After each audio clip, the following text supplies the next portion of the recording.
ವೀಕ್ಷಕರೇ ನಮಸ್ಕಾರ. ಜಿತ್ media network YouTube ವಾಹಿನಿಯ ವಿಶೇಷ ವಿಡಿಯೋನ ನೋಡೋದಕ್ಕೆ ನಿಮ್ಮೆಲ್ಲರಿಗೂ ಆತ್ಮೀಯವಾದ ಸ್ವಾಗತ.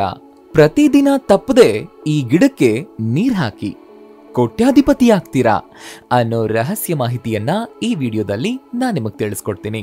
ಹಾಗೇನೆ ಈ ವಿಡಿಯೋಗೆ ಈಗಲೇ ಒಂದು ಲೈಕ್ ಕೊಟ್ಟು ವಿಡಿಯೋದ ಕೆಳಗಡೆ ಓಂ ಶ್ರೀ ರಾಘವೇಂದ್ರಾಯ ನಮಃ ಅಂತ ಕಮೆಂಟ್ ಮಾಡೋದಕ್ಕೆ ಮರಿಬೇಡಿ. ಹಿಂದೂ ಧರ್ಮದಲ್ಲಿ ತುಳಸಿ ಗಿಡಕ್ಕೆ ತುಂಬಾ ಮಹತ್ವದ ಸ್ಥಾನ ಇದೆ. ಈ ಗಿಡದಲ್ಲಿ ಸಾಕ್ಷಾತ್ ವಿಷ್ಣು ಮತ್ತು ಲಕ್ಷ್ಮೀ ದೇವಿ ವಾಸ ಮಾಡ್ತಾರೆ. ಭಗವಾನ್ ವಿಷ್ಣು ತುಳಸಿ ಎಲೆ ಇಲ್ಲದ ಯಾವುದೇ ನೈವೇದ್ಯವನ್ನ ಸ್ವೀಕರಿಸೋದೇ ಇಲ್ಲ. ಇದರಿಂದ ತುಳಸಿಗೆ ವಿಷ್ಣು ಪ್ರಿಯೆ ಅಂತ ಕೂಡ ಕರೆಯಲಾಗುತ್ತೆ. ಯಾರು ತುಳಸಿ ಗಿಡವನ್ನ ಪೂಜಿಸ್ತಾರೋ ಅವರಿಗೆ ಬಡತನ ಇರೋದಿಲ್ಲ. ತುಳಸಿಗೆ ನೀರು ಹಾಕೋದ್ರಿಂದ ಯಾವ ಫಲ ಸಿಗುತ್ತೆ ಅಂತ ಶ್ರೀಕೃಷ್ಣ ಹೇಳಿರುವ ಒಂದು ಕಥೆಯ ಮೂಲಕ ನಿಮಗ್ ನಾವು ತಿಳಿಸ್ಕೊಡ್ತೀವಿ. ಹಾಗಾಗಿ ಈ ವಿಡಿಯೋನ ಸ್ಕಿಪ್ ಮಾಡದೆ ಪೂರ್ತಿಯಾಗಿ ನೋಡಿ.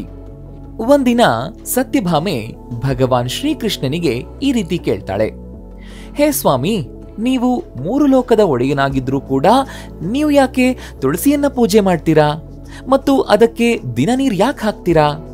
ಈ ತುಳಸಿ ಗಿಡಕ್ಕೆ ನೀರ್ ಹಾಕೋ ಮಹತ್ವವನ್ನ ನನಗೂ ತಿಳಿಸಿ ಅಂತ ಕೇಳ್ತಾಳೆ. ಆಗ ಶ್ರೀಕೃಷ್ಣ ಹೇಳ್ತಾರೆ, ಹೇ ಸತ್ಯಭಾಮೆ, ತುಳಸಿ ಗಿಡ ಸಾಕ್ಷಾತ್ ಲಕ್ಷ್ಮೀ ದೇವಿ ರೂಪವಾಗಿದೆ. ದಿನಾಲೂ ಇದ್ರ ಪೂಜೆ ಮಾಡೋದ್ರಿಂದ ತುಂಬಾನೇ ಲಾಭ ಇದೆ. ಇದಕ್ಕೆ ಬರೀ ನೀರ್ ಹಾಕೋದ್ರಿಂದ ಮನುಷ್ಯ ಪಾಪ ಮುಕ್ತನಾಗ್ತಾನೆ ಅಂತ ಹೇಳ್ತಾ ಶ್ರೀಕೃಷ್ಣ ಒಂದು ಕಥೆಯನ್ನ ಹೇಳೋಕೆ ಶುರು ಮಾಡ್ತಾನೆ. ಹೇ ಸತ್ಯಭಾಮೆ, ಇದು ಒಂದು ಪ್ರಾಚೀನ ಇತಿಹಾಸದ ಕಥೆ. ಅವಂತಿ ಎಂಬ ಊರಲ್ಲಿ ಧನೇಶ್ವರ ಅಂತ ಒಬ್ಬ ಬ್ರಾಹ್ಮಣ ಇದ್ದ. ಅವನು ಧರ್ಮದಲ್ಲಿ ಬ್ರಾಹ್ಮಣನಾಗಿದ್ದ, ಆದ್ರೆ ತುಂಬಾ ಕ್ರೂರಿ ಮತ್ತು ಕಪಟ ಸ್ವಭಾವದವನಾಗಿದ್ದ. ಅವನು ಪ್ರಾಣಿ ಚರ್ಮವನ್ನ ಮಾರಾಟ ಮಾಡ್ತಾ ಇದ್ದ ಮತ್ತು ಅವನ ಮನಸ್ಸು ಯಾವಾಗ್ಲೂ ಕೆಟ್ಟ ಯೋಚನೆ ಮಾಡ್ತಾ ಇರುತ್ತೆ. ಅವನು ಶಾಸ್ತ್ರಗಳನ್ನ ಓದಿಲ್ಲ ಮತ್ತು ಪೂಜಾ ಪಾಠಗಳನ್ನ ಮಾಡ್ತಾ ಇರಲಿಲ್ಲ. ಅವನು ಹಗಲಲ್ಲಿ ಹಣ ಸಂಪಾದಿಸ್ತಾ ಇದ್ದ ಮತ್ತು ರಾತ್ರಿ ವೇಶ್ಯೆಯರೊಂದಿಗೆ ಕಳೀತಿದ್ದ. ಅವನ ಈ ತರಹದ ಪಾಪದ ಕೆಲಸಗಳನ್ನ ಮಾಡ್ತಾ ಹಲವಾರು ವರ್ಷಗಳು ಉರುಳಿ ಹೋದ್ವು. ಧನೇಶ್ವರನು ವ್ಯಾಪಾರಕ್ಕಾಗಿ ಮಹಿಷ್ಮತಿಪುರಿ ಎಂಬ ಊರನ್ನ ಸೇರ್ತಾನೆ. ಆ ಊರಿನ ಹತ್ರ ನರ್ಮದಾ ನದಿ ಹರಿತಾ ಇರುತ್ತೆ. ಆ ಬ್ರಾಹ್ಮಣ ನದಿ ಹತ್ರ ಇರೋ ಒಂದು ಆಶ್ರಮದಲ್ಲಿ ಉಳ್ಕೊಳ್ತಾನೆ. ಆಶ್ರಮದಲ್ಲಿ ಇರೋ ಜನರು ಯಾವಾಗ್ಲೂ ದೇವರ ಧ್ಯಾನ, ಪೂಜೆ ಮತ್ತು ವಿಷ್ಣು ಸಹಸ್ರನಾಮ ಪಠನೆ ಮಾಡ್ತಾ ಇರ್ತಾರೆ. ಅಲ್ಲಿ ಅವನಿಗೆ ವಿಷ್ಣುವಿನ ಹೆಸರು ಹೇಳೋ ಸೌಭಾಗ್ಯ ಸಿಗತ್ತೆ. ಅವನು ಅಲ್ಲಿ 1 ತಿಂಗಳವರೆಗೆ ಇದ್ದ. ಅಲ್ಲಿ ಬರೋ ಜನರು ಗೋಮಾತೆಯ ಪೂಜೆ ಮಾಡಿ ಬ್ರಾಹ್ಮಣರಿಗೆ ಊಟದ ವ್ಯವಸ್ಥೆ ಮಾಡ್ತಾ ಇದ್ರು. ಪಾಪಿಯಾದ ಇವನು ಅವ್ರ ಜೊತೆ ಕೂತು ದೇವರ ಪ್ರಸಾದವನ್ನ ತಿಂತಾ ಇದ್ದ. ಆ ಆಶ್ರಮದಲ್ಲಿ ಒಂದು ತುಳಸಿ ಗಿಡ ಇತ್ತು. ಆ ಬ್ರಾಹ್ಮಣನು ತಿಳಿದೋ ತಿಳಿಯದೆಯೋ ತುಳಸಿ ಗಿಡಕ್ಕೆ ದಿನಾ ಬೆಳಗ್ಗೆ ಎದ್ದ ತಕ್ಷಣ ನೀರ್ ಹಾಕ್ತಾ ಇದ್ದ. ಒಂದು ದಿನ ರಾತ್ರಿ ಕನಸಿನಲ್ಲಿ ಅವನಿಗೆ ಒಂದು ಸರ್ಪ ಕಚ್ಚುತ್ತೆ. ಅವನು ಕನಸಿನಲ್ಲಿಯೇ ಸಾಯ್ತಾನೆ. ಮಾರನೇ ದಿನ ಆಶ್ರಮದ ಬ್ರಾಹ್ಮಣರು ಅವನಿಗೆ ತುಳಸಿ ಎಲೆಯಿಂದ ನೀರ್ ಹಾಕಿ ಎಬ್ಬಿಸೋದಕ್ಕೆ ಪ್ರಯತ್ನಿಸ್ತಾರೆ. ಆದ್ರೆ ಅವನು ಏಳೋದೇ ಇಲ್ಲ. ಆಗ ಅವರಿಗೆ ಇವನು ಸತ್ತಿದ್ದಾನೆ ಅಂತ ಗೊತ್ತಾಗುತ್ತೆ. ಪಾಪಿ ಬ್ರಾಹ್ಮಣ ಸತ್ತ ತಕ್ಷಣ ಅಲ್ಲಿ ಯಮದೂತರು ಬಂದು ಅವನನ್ನ ಕರ್ಕೊಂಡು ಹೋಗ್ತಾರೆ. ಆಗ ಧನೇಶ್ವರ, ನನ್ನನ್ನ ಎಲ್ಲಿ ಕರ್ಕೊಂಡು ಹೋಗ್ತಾ ಇದ್ದೀರಾ ಮತ್ತು ನಾನು ಹೇಗ್ ಸತ್ತೆ ಅಂತ ಕೇಳ್ತಾನೆ. ಆಗ ಯಮದೂತ ಹೇಳ್ತಾನೆ, ನೀನು ದುಷ್ಟ ಬ್ರಾಹ್ಮಣ, ಪಾಪ ಮಾಡಿದ್ದೀಯಾ, ಅದಕ್ಕೆ ನಿನ್ನನ್ನ ಒಂದು ಕಾಳಸರ್ಪ ಕಚ್ಚೋದ್ರಿಂದ ನೀನು ಸತ್ತಿದ್ದೀಯಾ. ಈಗ ನಿನ್ನನ್ನ ಯಮಲೋಕಕ್ಕೆ ಕರ್ಕೊಂಡು ಹೋಗ್ತಾ ಇದ್ದೀವಿ. ಅಲ್ಲಿ ಯಮರಾಜ ನಿನ್ನ ಪಾಪದ ಲೆಕ್ಕ ನೋಡ್ತಾರೆ ಮತ್ತು ನಿನ್ನನ್ನ ನರಕದಲ್ಲಿ ಹಾಕ್ತಾರೆ ಅಂತ ಯಮದೂತ ಹೇಳ್ತಾನೆ. ಆಗ ಬ್ರಾಹ್ಮಣನು ಜೋರಾಗಿ ಅಳ್ತಾ ಯಮದೂತರಲ್ಲಿ ಕ್ಷಮೆ ಕೇಳ್ತಾನೆ.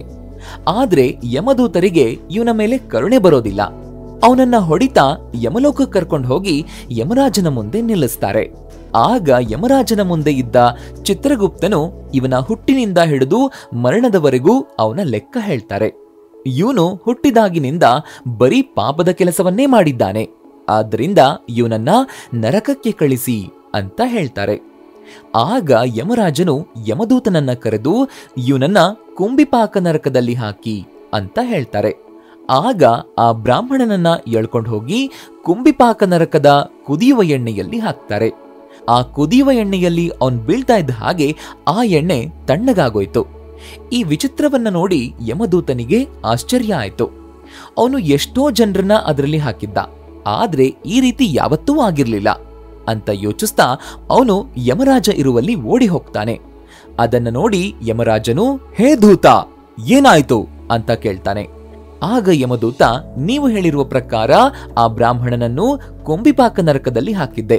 ಆಗ ಉರಿಯುತ್ತಿರುವ ನರಕದ ಬೆಂಕಿ ಆರಿಹೋಯ್ತು ಮತ್ತು ಕುದಿತಾ ಇರುವಂತಹ ಎಣ್ಣೆ ತಣ್ಣಗಾಯ್ತು ಅಂತ ಹೇಳ್ತಾನೆ. ಇದನ್ನ ಕೇಳಿ ಯಮರಾಜನಿಗೂ ಆಶ್ಚರ್ಯ ಆಯ್ತು. ಆಗ ಅದೇ ಸಮಯದಲ್ಲಿ ಅಲ್ಲಿ ನಾರದ ಮುನಿಗಳು ಬರ್ತಾರೆ. ನಾರದರನ್ನು ನೋಡಿ ಯಮರಾಜನಿಗೆ ತುಂಬಾ ಖುಷಿಯಾಗುತ್ತೆ. ನಾರದನಿಗೆ ನಮಸ್ಕರಿಸಿ ಅವರನ್ನ ಬರಮಾಡಿಕೊಂಡು, ನೀವು ಒಳ್ಳೆ ಸಮಯದಲ್ಲಿ ಬಂದಿದ್ದೀರಾ. ಇವತ್ತು ನಾವು ಕುಂಬಿಪಾಕ ನರಕದಲ್ಲಿ ಒಬ್ಬ ಬ್ರಾಹ್ಮಣನನ್ನ ಹಾಕಿದ್ವಿ.